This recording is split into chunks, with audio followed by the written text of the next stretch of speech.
అవనిని క్షమాపణ అడిగిన శ్రేయ, పల్లవి చంప పగలగొట్టి ఊహించని షాక్ ఇచ్చిన కమల్. అసలు ఇదంతా ఎలా జరగబోతుందనేది ఈ వీడియోలో తెలుసుకుందాం. శ్రేయకి నీ బిడ్డ చనిపోవడానికి కారణం ఆ అవనియే. అవని కారణంగానే నీ బిడ్డ పుట్టిన వెంటనే చనిపోయాడు. ఇక నీకు బిడ్డ లేడు. ఈ ఆస్తి కోసం అవని గుప్పెట్లో మనల్ని ఉంచుకోవాలని చివరికి నీ బిడ్డని కూడా చంపేసింది అవని అంటూ పల్లవి శ్రేయకి లేనిపోని అన్నీ కూడా ఎక్కిస్తుంది. శ్రీకర్ వచ్చిన తరువాత ఇక శ్రేయ బాగా ఏడుస్తూ మన బిడ్డని అవని చంపేసింది. నేను ముందు నుంచి చెప్తూనే ఉన్నాను, కానీ నా మాట నువ్వు వినిపించుకోలేదు శ్రీకర్. మన బిడ్డ చనిపోయింది కదా అని అంటూ చాలా బాధపడుతూ ఉంటుంది శ్రేయ. నా మాట విను శ్రేయ, మన బిడ్డకి ఏమీ కాలేదు. మా వదిన ఎందుకు మన బిడ్డని చంపాలనుకుంటుంది? నువ్వెందుకు ఇలా ఆలోచిస్తున్నావో అని అడుగుతూ ఉంటాడు శ్రీకర్. లేదు, నా బిడ్డని చంపేసింది అవని. నువ్వు ఇలాగే చెప్తావు, ఇంకా నువ్వు మీ వదిన్ని నమ్ముతున్నావా? కన్న బిడ్డని చంపేసిన అవనిని ఇంకా నువ్వు నమ్ముతున్నావా అంటూ మాట్లాడుతూ ఉంటే, చూడు శ్రేయ, బిడ్డకి ఏమీ కాలేదో, నువ్వు కంగారు పడకు అని అంటూ ఉంటాడు అక్షయ్. లేదు, మీరు కావాలని నన్ను ఓదార్చడానికి అబద్ధం చెప్తున్నారు. నాకు తెలుసు, నా బిడ్డ చనిపోయిందని నాకు తెలుసు అని అంటూ ఉంటే, ఇంతలో ఇక డాక్టర్ అయితే వస్తుంది. ఇక డాక్టర్ వచ్చిన తర్వాత అప్పుడే డాక్టర్ని అడుగుతూ ఉంటుంది పల్లవి. చెప్పండి డాక్టర్, బేబీకి ఆయుష్ లేదని చెప్పండి మీరన్నా. వీళ్ళు అబద్ధం చెప్తున్నారు శ్రేయాకి అని అంటూ ఉంటుంది పల్లవి. ఏంటి, బిడ్డకి ఆయుష్ లేదని ఎవరు చెప్పారు? బిడ్డ ప్రమాదంలో ఉందని మీతో ఎవరన్నారు? బిడ్డ క్షేమంగా ఉంది అని చెప్తూ ఉంటే ఆ మాట విని ఇక శ్రేయ చాలా ఆనందపడుతూ ఉంటే పల్లవి షాక్ అయిపోతూ ఉంటుంది.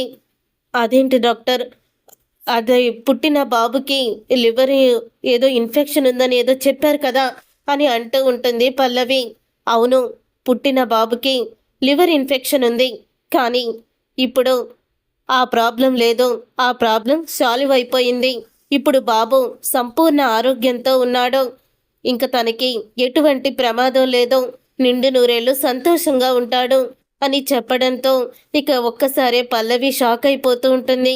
ఇది ఎలా సాధ్యమయ్యింది అని స్టన్ అయిపోతూ ఉంటుంది. నిజంగానే మిరేకల్ జరిగింది మీ బిడ్డ విషయంలో. అసలు మీ బిడ్డ బ్రతుకుతుందని అస్సలు కూడా అనుకోలేదు. కానీ మీ అదృష్టం, మీ బిడ్డ బ్రతికాడు అని డాక్టర్ అయితే చెప్తారు. మీ బిడ్డకి ఏమీ కాలేదమ్మా, నువ్వు ఎక్కువగా కంగారు పడకు. నువ్వు బాలింతవు కదా, ఇప్పుడే నీ బిడ్డని నీ దగ్గరికి చేరుస్తాము అని చెప్తూ ఉంటుంది డాక్టర్. ఇక ఆ మాట విని ఎంతో ఆనందపడుతుంది శ్రేయ. అన్నయ్య, మిరేకలే జరిగిందన్నయ్య. నిజంగా బిడ్డ బ్రతకడం మాత్రం ఇది మిరేకలే, ఆ దేవుడు మహిమే అని అంటూ ఉంటాడు కమల్. కానీ నా బిడ్డకి లివర్ ఇన్ఫెక్షన్ అవడానికి కారణం మాత్రం అవనియే అని అంటూ ఉంటుంది ఇంకా శ్రేయ. ఇక ఆపు శ్రేయ, ఇక ఆపు. వీడన్నట్టు ఏ మెరాకలో కాదో మన బిడ్డని కాపాడింది అవని వదిన. అవని వదినే లేకపోతే ఈరోజు మన బిడ్డ మనకి దక్కేవాడు కాదు అని అంటూ ఉంటాడు శ్రీకర్. ఇక ఆ మాట విని ఒక్కసారి శ్రేయ షాక్ అయిపోతూ, ఏంటి శ్రీకర్ నువ్వు మాట్లాడేది? ఏంటి, అవని అక్క లేకపోతే మన బిడ్డ ప్రతి ఒక్కవాడు కాదా? ఏంటి నువ్వు చెప్పేది అని అడుగుతూ ఉంటుంది. అవును శ్రేయ, మన బిడ్డ అనారోగ్యంతో పుట్టాడు. అనారోగ్యంతో పుట్టడం వల్ల వాడికి లివర్ ఇన్ఫెక్షన్ అయ్యి పూర్తిగా బ్రతికే ఛాన్సే లేదని డాక్టర్లు చెప్పారు. డాక్టర్ కాళ్ళ మీద పడి బ్రతిమిలాడాను, నా బిడ్డని బ్రతికించమని. అవని వదిని కూడా అడిగింది. అప్పుడే ఆయన లివర్ ట్రాన్స్ప్లాంట్ ఆపరేషన్ చేస్తే ఖచ్చితంగా బాబు బ్రతుకుతాడు, కానీ ఇది రిస్క్తో కూడుకున్నది. మేము మీ పరివేషంలోని ఇదంతా చెయ్యాలి అంటే బిడ్డకి ఏదైనా ప్రమాదమైనా మాకైతే సంబంధం లేదు. ఆ దేవుడి మీద భారం వేసి ఆపరేషన్ చేస్తాము, కానీ ఇప్పటికిప్పుడు లివర్ ఇచ్చే డోనర్ ఎక్కడ దొరుకుతారో అని చెప్పి అడిగారు.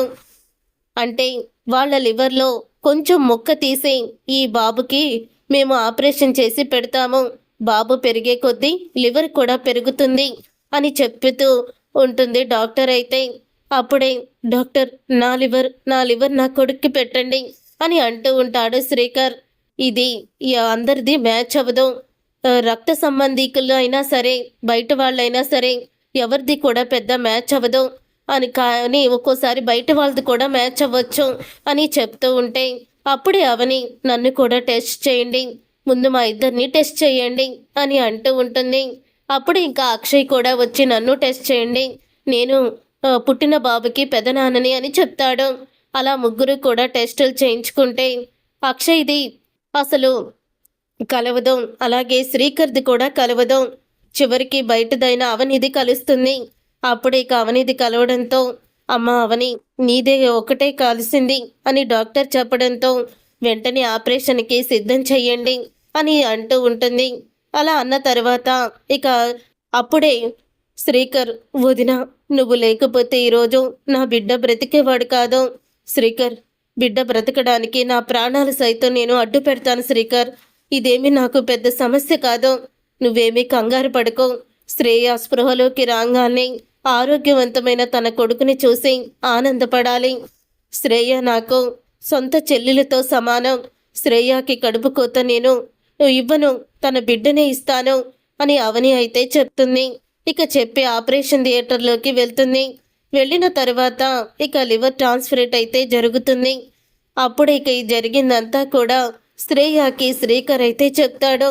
చూసావు కదా, మా వదిన బిడ్డని చంపాలనుకుంటే తను లివర్ ఇవ్వదు కదా, మరి ఎందుకు ఇచ్చింది? నువ్వు తప్పుగా ఆలోచించవు శ్రేయ, ఇంకా నువ్వు మా వదిన్ని అర్థం చేసుకోవడం లేదు. తను లేకపోతే ఈరోజు మన బిడ్డ లేదు, మనకి కడుపు కోత ఉండేది అని అంటూ ఉంటాడు. కన్న తండ్రినైనా నాకు వాడి బ్లడ్ కలవలేదు, అలాగే మా అన్నయ్యది కూడా ఒక్క మ్యాచ్ అవ్వలేదు, మా వదినదే మ్యాచ్ అయ్యింది. మా వదిన వాడికి ఆలోచించకుండా నేనిస్తానని చెప్పింది. అదే ఈ పల్లవి లాంటి వాళ్ళైతే ముందు ఏదోటి డిమాండ్ చేసి అప్పుడు ఇచ్చేవాళ్ళు అని అంటూ ఉంటే అప్పుడు ఇక ఆ మాట విని ఇక శ్రేయ అయితే చాలా ఏడుస్తుంది.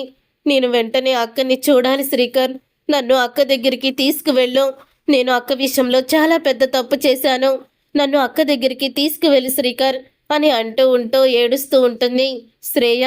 ఇప్పుడు వదిన లెగిచే పరిస్థితులే లేదో, వదిన ఆపరేషన్ చేశారు కదా, రూమ్ ఇచ్చారు, రూమ్లో ఉంది, అక్కడికి వెళ్దాం అని అంటూ ఉంటే ఇంతలో శ్రేయ పల్లవి దగ్గరికి వచ్చి నా బిడ్డ పుట్టుకను కూడా నీకు అవకాశంగా వాడుకుందాం అనుకున్నావా?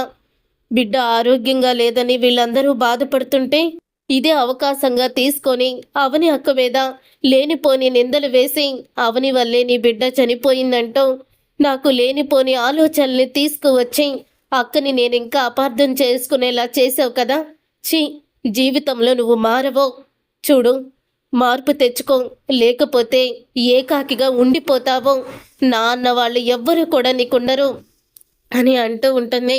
అప్పుడు ఇక శ్రేయ మాటలకి కమల్ అయితే షాక్ అయిపోతూ ఉంటాడు. ఇక కమల్ షాక్ అయిపోతూ ఉండగా అందరూ కూడా ఇక అవని దగ్గరికి వెళ్తారు. అప్పుడే ఇక అవనిని చూసి వెంటనే శ్రేయ అయితే కాళ్ళు పట్టుకుంటుంది.